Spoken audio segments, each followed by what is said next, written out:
It appeared as though there would be a development with Chinford at last during the entire episode. After working a lengthy night shift, Lucy returns home in one of the last moments.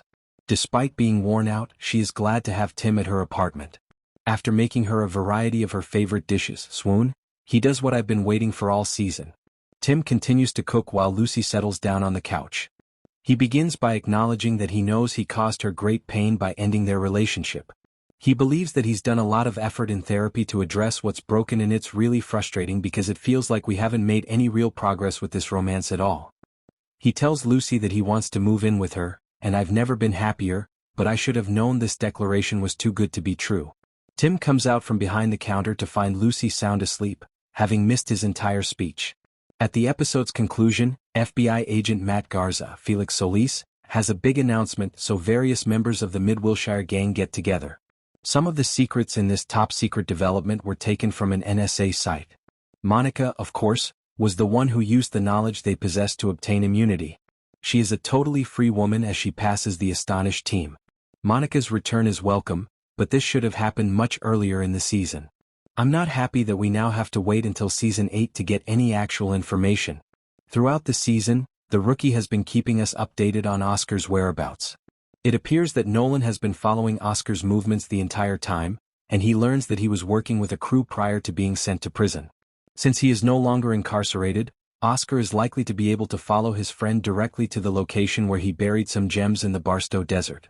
Nolan takes Nyla Harper, Mikia Cox, out into the desert as part of his mission to track down this criminal. They hide out in an Oscar's motel. Though they are unaware that Oscar is observing them, the companion is staying. When Nolan gets some coffee from a vending machine outside his room while on the lookout in the middle of the night, Oscar instantly stun guns him. This storyline development was obvious to me, but evidently Nolan missed it.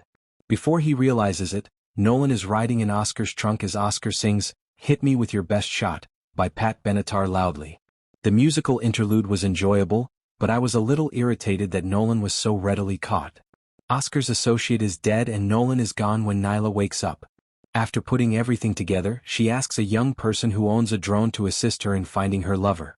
To get to the hiding place, Oscar is making Nolan march across the desert.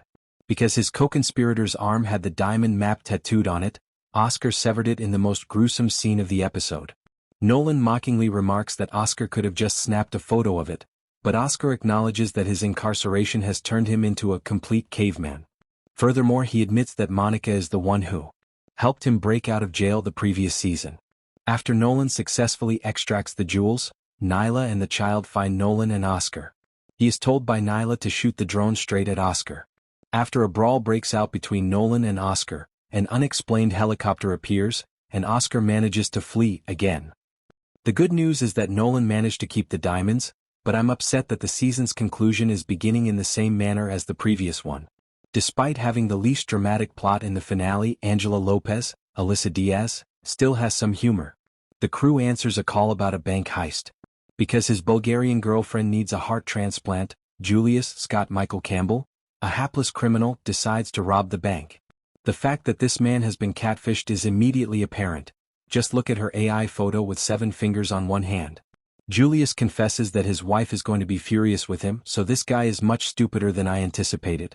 Angela talks with Julius' wife Heidi, Kelly Fry, who is unhappy that her husband was dumb enough to let this con fool you.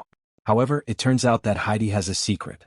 Angela finds that Heidi's location matches the IP address for the phony girlfriend. Yes, she chose to defraud her own spouse in order to get the money. She always intended to obtain a divorce from this guy, but she decided to collect some money first. It appears like these individuals somewhat deserve one another, even though she was unaware that he would loot a bank.